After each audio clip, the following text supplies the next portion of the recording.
আজকের আমাদের গল্পের নাম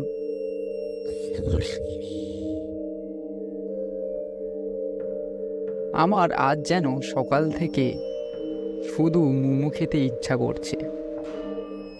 আমি মোমো খেতে খুবই ভালোবাসি। আমাদের বাড়ির কাছে থেকে মোমো দোকান অনেকটা দূরে।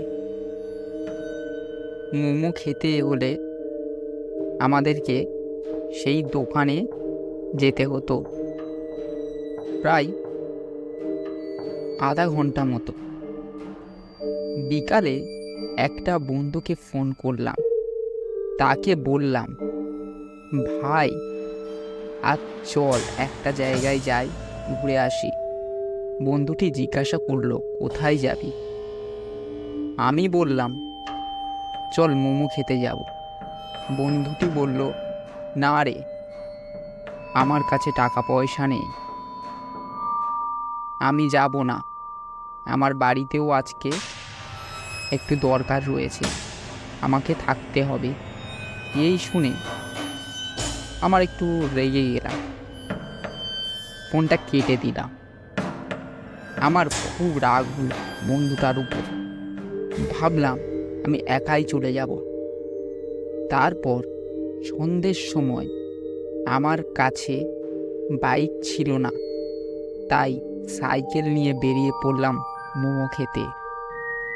তারপর মোমো দোকানে চলে গেলাম, তারপর গিয়ে মোমো খেলাম। হঠাৎই দেখলাম আকাশের অনেক কালো মেঘ ঘনিয়ে রয়েছে, মনে হয় ঝড় উঠবে। আমি তাড়াতাড়ি করে মোমোটা খাওয়া শেষ করে বাড়ির দিকে রওনা দিলাম। এইভাবে বেশ কিছুটা পথ আসার পর হঠাৎই হুড়মুড়িয়ে ঝড় উঠল, কালবৈশাখীর ঝড়।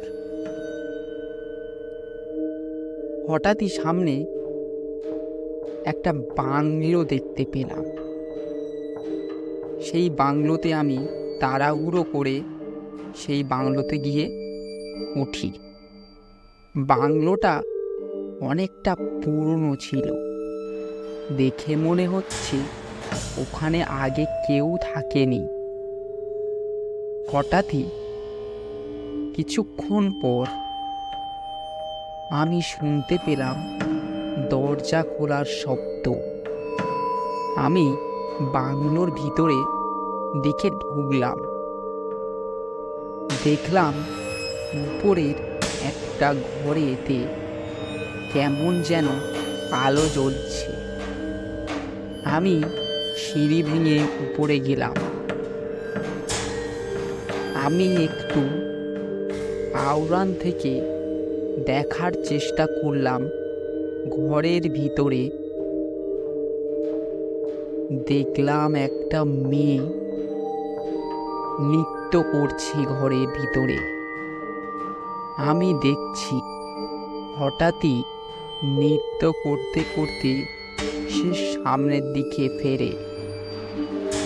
আমি দেখলাম একটা কুৎসিত মহিলা, মুখে থেকে তার মাংস খসে পড়ছে।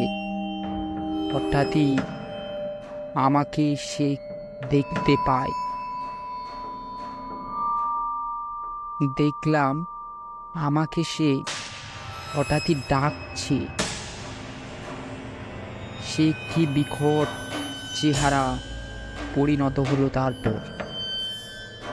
আমি সেই দেখে এক ছুটে সিঁড়ি বেয়ে নিচে নেমে আসি।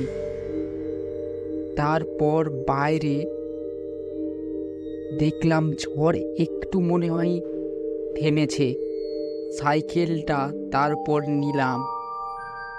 কোনো রকমে সাইকেলটা জোরে চালিয়ে, কোনো দিকে না ভেবে, কোনো দিকে না তাকিয়ে বাড়ির দিকে চলে আসি।